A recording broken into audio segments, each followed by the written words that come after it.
Ang kwentong ito ay hango sa totoong buhay. Karanasan ito ni Hermino. Taong 1970, Bingawan, Iloilo.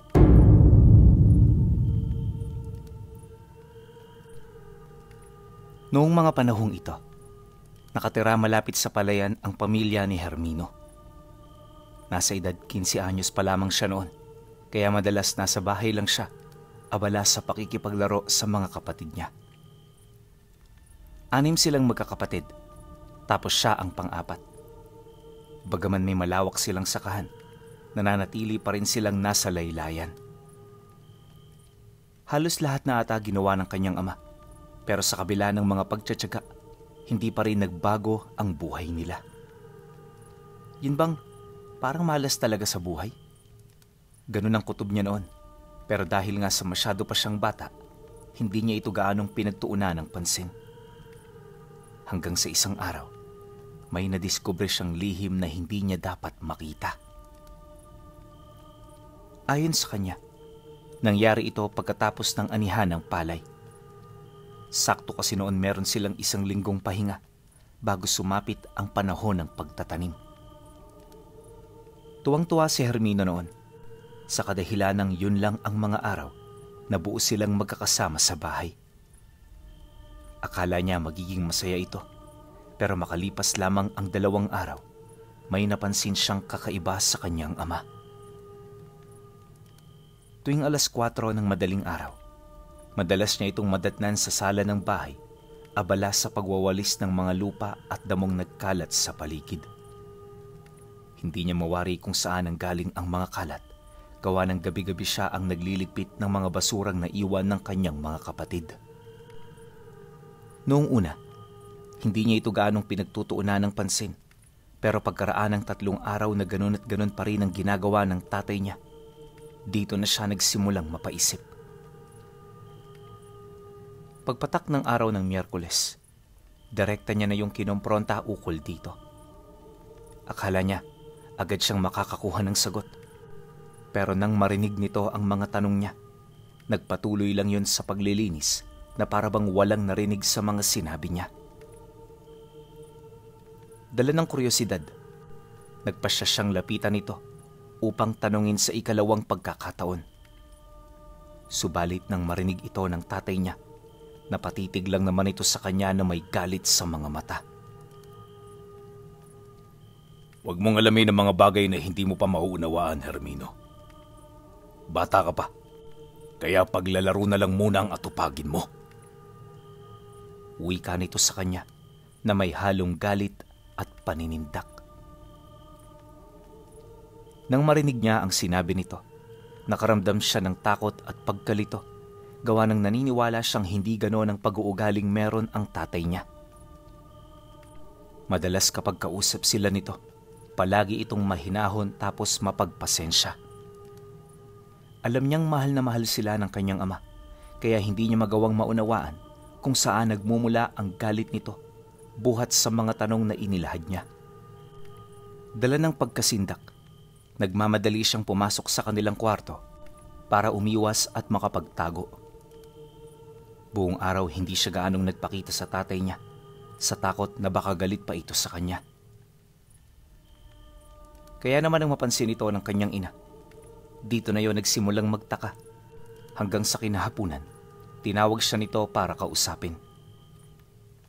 Nang marinig niya ang pagtawag ng nanay niya, agad naman siyang lumapit pagpapakita ng respeto. Ang kaso lang, pagdating niya sa kusina kung saan ito naroon, nakita niyang kasakasama nito ang kanyang ama. Kaya sa halip na lumapit kaagad, medyo nailang siya. At nung tatalikod na siya, doon siya tinawag ng tatay niya ng mahinahon. Kaya imbis na layuan ito, napilitan siyang muling humarap dito. Maya-maya pa, nang magkaharap na silang dalawa, napabuntong hininga na lamang ang tatay niya habang humihingi ng tawad sa kanya. Dagdag pa nito na hindi nito sinasadya na singhalan siya at nagawa niya lamang ito, dulot na rin ng pagod at puyat. Nang marinig naman ni Hermino ang sinabi ng kanyang ama, agad naman siyang tumango sabay wika dito ng, "Pasensya na rin ho kayo, Taya. Hindi ko rin ho sinasadyang magtanong sa inyo ng ganon." Pagkalahad naman niya nito, doon na nagpatuloy ang maayos nilang pag-uusap. Paunti-unti, inilapat ng tatay niya sa ibang paksa ang mga pinag-uusapan nila para hindi niya na yon maalala. Inakala kasi nito na madali niyang mauuto si Hermino, pero hindi ganon ang nangyari. Lingid sa kaalaman ng kanyang ama na kahit sa edad niyang yon, matandaing bata na siya.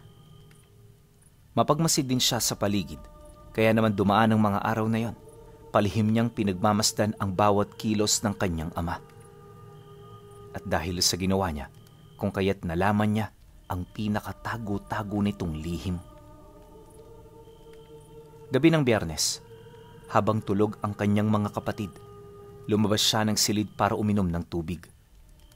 Ang kaso lang, di pa man niya nabubuksan ang pinto, nakita niyang dumaan sa pasilyo ang kanyang ama, bitbit ang isang sulo at mahabang kadena. Kumakalinsing ito sa bawat pagtama nito sa sahig, pero kapansin-pansing hindi nito nagigising ang kanyang mga kapatid. At sa dulo ng mga kadenang yun pinuno, nakita niya ang nanay niya na hubot-hubad, may mapuputing mga mata na parang bulag, tapos panayang pag-angil habang pilit na umuunat ang mga buto at laman nito. Nakakatakot yung tingnan, kaya paglagpas nito sa kanilang silid, dali-dali niyang isinarado ang pinto. Sa sobrang takot ni Hermino, napaupo na lamang siya sa likod nito habang pinakikiramdaman ng panginginig ng buo niyang katawan. Ilang minuto pa ang lumipas. Nang medyo kumalma na ang kanyang sarili, dito pa lamang siya nakaramdam ng matinding takot. Kaya naman imbis na maglakas loob na lumabas, minabuti na lamang niyang matulog. Kinabukasan pagsapit ng 4:00 ng madaling araw, nadatnan na naman niyang nagwawalis ang kanyang ama. Pero sa pagkakataong yon, hindi lang damo at lupa ang nasa sahig, kundi maging mga bakas ng dugo ay nagkalat na rin sa buong paligid. Nakakabahala man itong pagmasdan, pero mas pinili na lamang niyang huwag itong pansinin. Ayaw niya kasing magalit na naman sa kanya ang tatay niya, lalo pat kababati lang nila. Ngunit, nang akmang pupunta na siya sa kusina, bahagya siyang napahinto sa paglalakad nang magkusa itong tawagin siya. Pagsilay niya rito, agad niyang nakita ang senyas nito, kaya dali-dali na naman siya ritong lumapit. At nang magkaharap na silang dalawa, harap-harapan siyang kinausap ng tatay niya ukol sa mga nakita niya noong gabi. Pagtatapat pa nito na, nakita siya mismo nito, kaya hindi siya maaaring magmaang-maangan pa.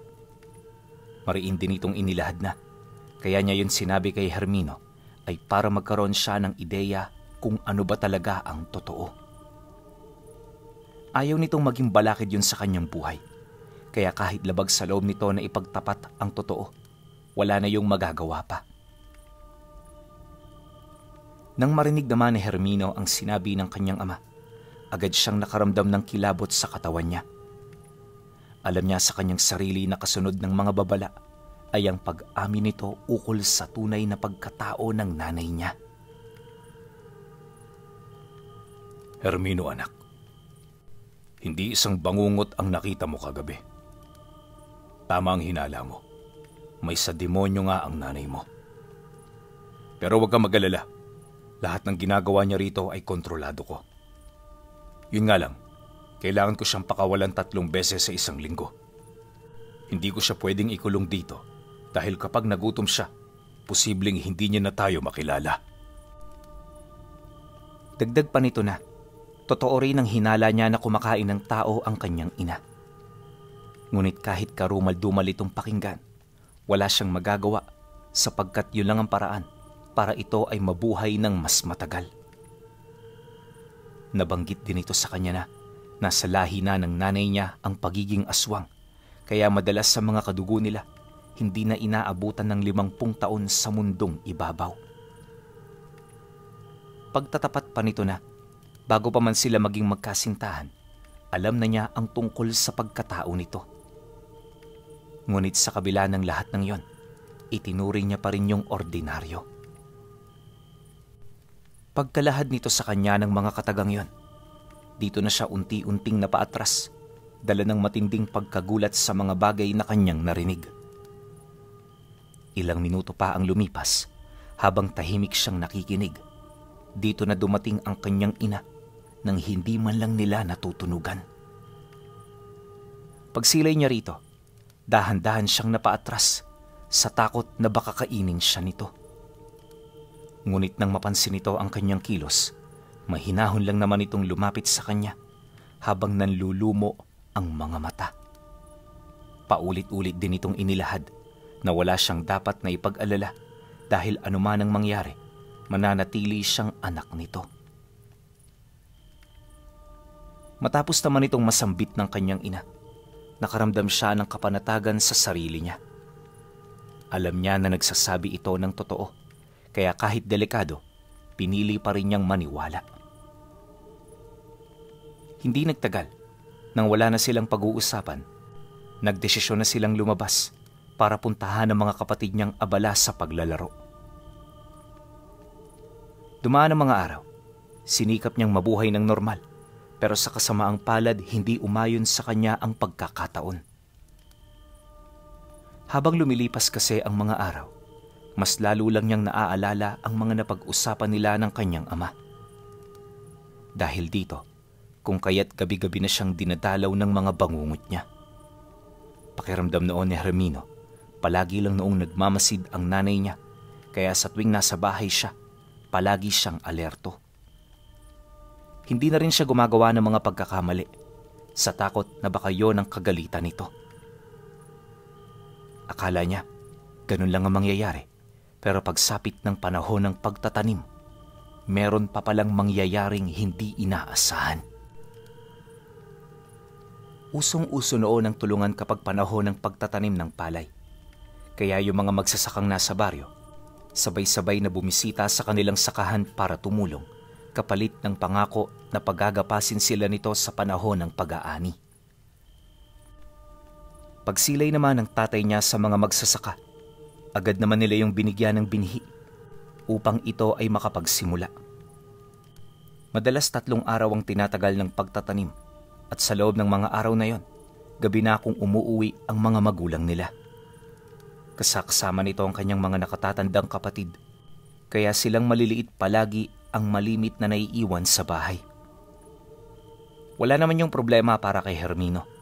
Gawa ng mula sa tahanan nila, kitang-kita ang pinagsasakahan ng mga magulang nila. Kung may problema man, madali niya yung matatawag. Sa unang araw ng pagtatanim, naging normal at maayos naman ang lahat. Bandang 7:00 na nang makauwi ang mga magulang niya, kaya naman inaasahan na niyang magpapahinga na ang mga ito. Ang kaso lang pagkatapos ng hapunan nila, napansin niya na parang iritable ang nanay niya. Palagi itong nakasimangot, tapos hindi yun gaanong umiimik. Dala ng kuryosidad, ipinagtanong niya ito sa tatay niya, ngunit wala rin siyang nakuhang sagot mula rito. Akala noon ni Hermino, ayos lang ang lahat. Pero ang hindi niya alam, meron na palang masamang binabalak ang nanay niya. Ilang minuto pa ang lumipas nang makatulog na ang mga kapatid niya. Dito na nagsimulang mag-away ang dalawa. Sinubukan niya itong puntahan pero pilit siyang hinarangan ng mga kapatid niyang mas nakatatanda sa kanya. Kesyo wag muna siyang makialam, magpahinga na lang siya at kung ano-ano pang rason para lamang mailayo siya sa dalawa. Dahil dito, kung kaya't hindi na nagawang makalabas ni Hermino sa kanilang silid. Labag man sa kanyang loob, pinilit niyang sundin ang kanyang mga kapatid upang hindi na siya nito pakialaman. Pero bandang 10:00 ng gabi, habang tulog na tulog ang mga ito, bigla siyang napabalikwas dahil sa kalabog at pagmamakaawa ng isang tao. Pagsilay niya sa paligid, dali-dali naman siyang tumayo para magmasid. Maya-maya pa, pagdungaw niya sa labas ng kwarto nila, Bumungad sa kanya ang tatay niya na tulalang nakatayo sa harapan ng kanyang ina, na abalang-abala sa pagwakwak ng dibdib ng taong nakahandusay na sa sahig. Buhay pa ang biktimang yun, Pinuno, pero hindi yung tinutulungan ng tatay niya. Yung nanay naman niya, sarap na sarap sa pagkain dito na parabang isa lang itong ordinaryong delikasiya. Matapos naman niya yung masilayan, dito na siya napasigaw ng malakas, dala ng matinding pagkagulat. Nang marinig naman yon ng kanyang mga magulang, bigla yung napatingin sa kanya, kasabay ng pagwika ng tatay niya ng, "Huwag kang sumigaw! Huwag kang sumigaw!" Pagkasambit nito ng mga kataga, dali-dali siya nitong nilapitan, sabay takip ng kamay nito sa kanyang bibig. Agad din siya nitong kinaladkad papaloob ng silid, habang paulit-ulit na binubulungan upang mapakalma siya.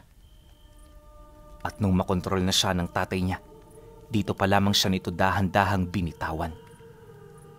Pagtahimik ng paligid, tanging pag-angil na lamang ng nanay niya ang kanilang narinig, indikasyon na tuluyan ng namatay ang mismong biktima nito. Matapos ang mga pangyayaring yon, halos hindi na niya alam kung ano pa ang kanyang gagawin. Pakiramdam niya, sa sandaling tumutol siya sa nais ng tatay niya, posibleng patayin din siya ng kanyang ina. Dahil sa ganun niyang kaisipan, kung kaya't lahat ng ibig nito, hindi na niya tinutulan. Makinig ka, Hermino. Normal na bagay lang ang nakita mo. Hindi mo ito kailangang katakutan, kaya maging mahinahon ka. Makinig ka sa akin. Hindi ka ipapahamak ng iyong ina. Wika ng kanyang ama, pagkakuha nito sa atensyon niya. Habang sinasabi yon ng tatay niya, pahikbi naman siyang umiiyak habang sumasang-ayon. Pagkaraan pa ng ilang minuto, bigla naman siyang napatahimik nang masipat niya ang nanay niya na dahan-dahang hinahawi ang pinto ng kwarto nila. Pagpasok nito, nakita niya yung nagpupunas pa ng dugo sa katawan nitong walang kasaplot-saplot. Pagtitig nito sa kanya, agad siyang nakaramdam ng kakaibang bigat sa katawan niya. Nanginig din ng husto ang kanyang mga binti, sa puntong hindi niya na yon nakokontrol. Paglapit naman ng kanyang ina, bigla na lamang siyang napalupasay sa sahig habang nakatitig dito at nakikinig. Sa lahat ng anak ko, ikaw lang ang natatanging hindi tinatabla ng tigalpo. Ano ang sikreto mo, Hermino? Bakit nakakaya mong magising sa kabila ng lalim na usal na pinapakawalan ko sa inyo? Pagkarinig niya sa sinabi nito, bahagya naman siyang napatahimik. Sa puntong yon, wala na siya halos maisagot, gawa ng aminado siya na wala naman siyang ideya ukol dito. Maya-maya pa, nang mapansin ito ng nanay niya, nagpatuloy ito sa pagsasalita upang ilahad sa kanya ang mga bagay na nakita niya. Ayon dito, alam nito na masama ang pumatay ng tao, ngunit sadyang wala yung mapagpipilian. Kailangan niya ang karne para mabuhay, kaya obligado siyang pumatay. Mariin din itong inilahad na nasa dugo na nila ito, kaya sa halip na talikuran o kontrahin, mas mainam na ito ay kanilang yakapin. Pagkasambit naman ito ng nanay niya, hindi na siya nakasagot pa. Ano man ang sabihin nito para sa kanya, sadyang hindi niya maunawaan kung bakit kailangan pa nitong pumatay ng tao. Kaya naman matapos ang gabing yon, ipinagkanulo ni Hermino ang sarili niyang mga magulang. Habang abala ang mga tao sa baryo sa paghahanap ng nawawala nilang kakilala, pasimple siyang pumuslit habang abala ang mga magulang niya sa pagtatanim ng mga binhi. Hindi yun naging mahirap para sa kanya na gawin dahil sa nakakuha siya ng permiso sa mga kapatid niyang mas bata sa kanya. Pagdating niya sa baryo, agad niyang hinanap ang taong may mataas na katungkulan. At mula sa bahay nito, inilahad niya ang mga kagimbal-gimbal na pangyayaring kanyang nasaksihan. Nang marinig nito ang kanyang sinabi, hindi yun kaagad makapaniwala. Sino ba naman kasi ang taong maniniwala sa isang bata na ipinagkakanulo ang sarili nitong mga magulang? Kaya naman bago pa siya paniwalaan, sinikap ng taong yon na payuhan siya ukol dito. Ayon sa lalaki, hindi yon ang pinakamagandang paraan para makapaghigante sa kanyang mga magulang. Dagdag pa nito na, anuman ang mangyari, mananatili at mananatiling magulang niya ito. Yon ang bumuhay sa kanya, kaya wala siyang karapatan na ito ay ipagkanulo sa ibang tao. Ngunit nang marinig ni Hermino ang sinabi nito, pilit niyang inilahad kung ano ang totoo niyang nakita. Dagdag pa niya na, hindi siya nagsisinungaling at mas lalong hindi niya ito ginagawa para lamang siraan ang dalawa. Sa pagpapatuloy ng kanilang pag-uusap, hindi pa rin matinag-tinag ng lalaki ang kanyang paniniwala. Kaya naman ang medyo makumbinsin niya na ito, dito na yon nagpatawag ng tao. Ayon sa lalaki, mananatiling lihim muna pansamantala ang kanilang mga napag-usapan. At habang hindi pa ito nakukumpirma, kailangan muna niyang magpatay mali siya. Pagtatapat pa nito na, sa mga susunod na gabi, may mga tauhan na itong magmamanman sa bahay nila. Isang linggo yung magmamasid upang mapatotohanan ang kanyang mga alegasyon laban sa mag-asawa. Pagtatapat pa ng lalaki na kung wala naman silang makikita, tuluyan na nitong kakalimutan ang mga sinabi niya. Ngunit kapag napatunayan na ito ay totoo, kikilos ito ng naaayon.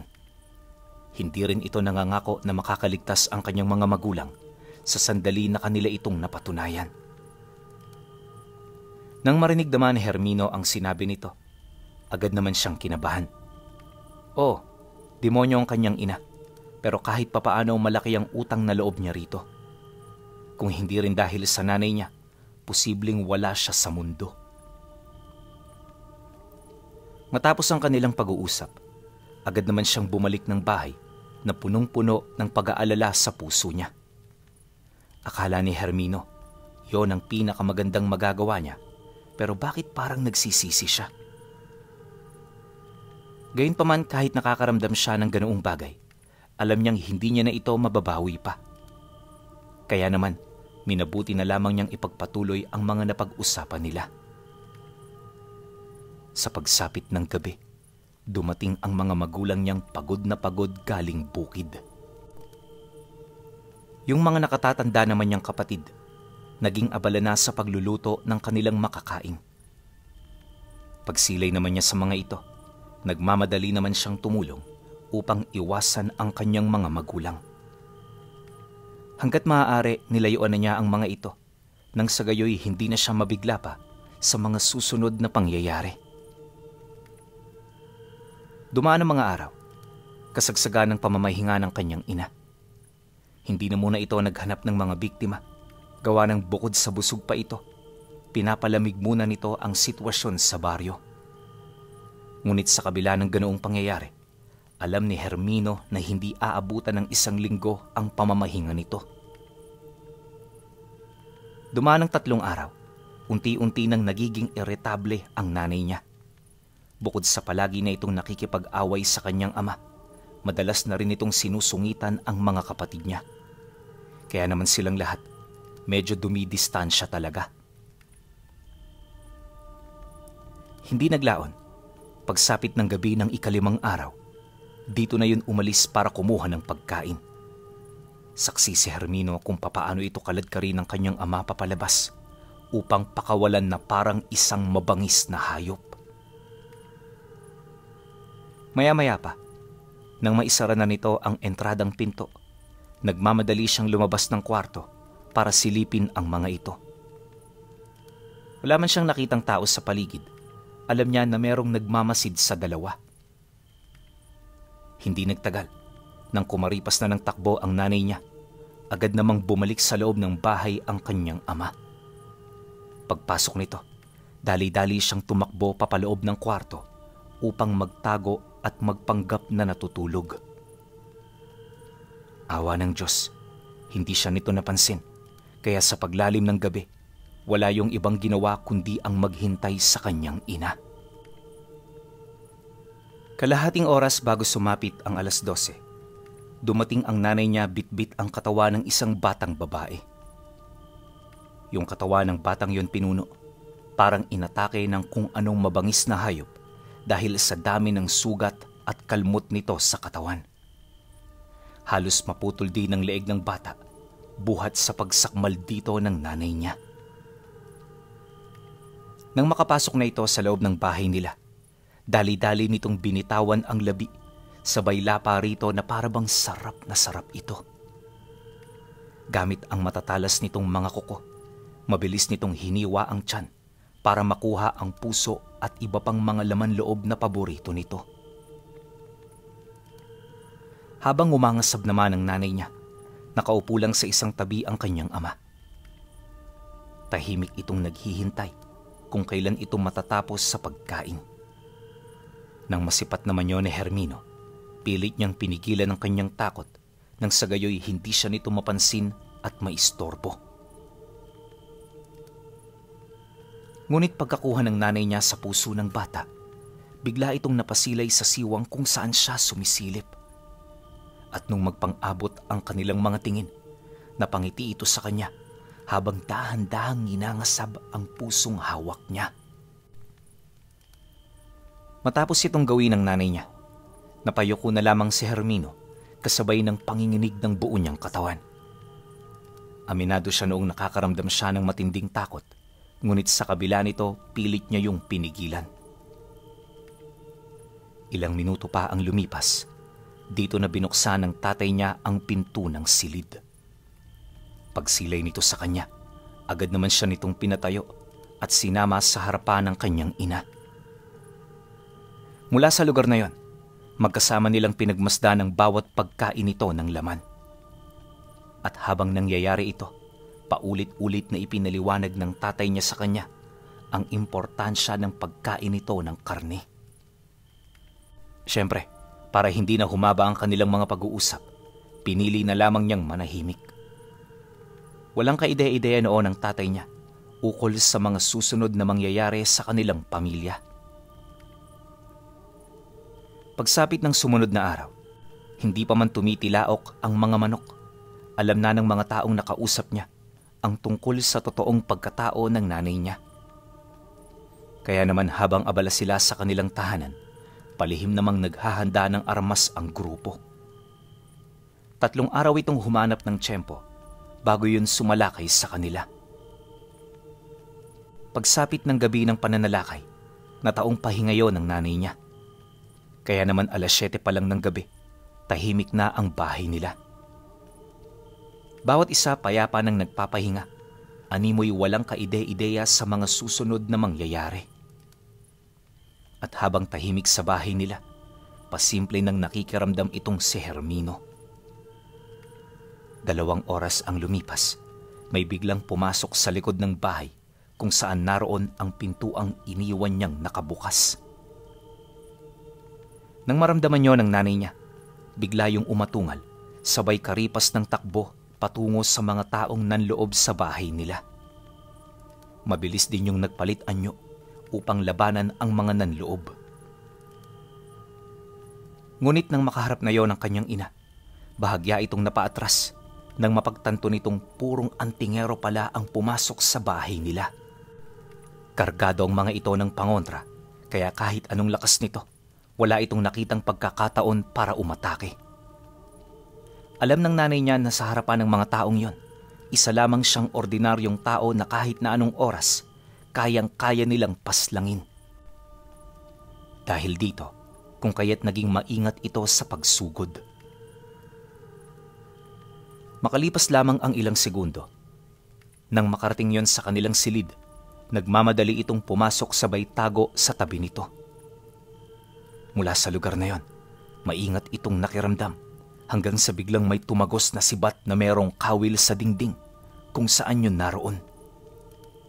Pagbawi rito ng taong tumarak nito, agad nitong nahugot ang nanay niya hanggang sa tuluyan na nila itong natalian sa leeg. Pilit pa itong nagpupumiglas pero Hawak na ng mga ito ang kamay at binti nito. Kaya naman kahit anong gawin ng nanay niya, wala na itong paraan para makatakas pa. Dahil sa pangyayari, dito na naglakas loob na makipaglaban ang kanyang ama. Pagsugod nito, hawak ang 2 talibong. Bigla na lamang itong bumulagta sa lupa matapos itong asintahin ng baril ng isa sa mga antingerong naroon. Nang masipat naman ito ng nanay niya, mas lalo yung nagwala habang umiiyak.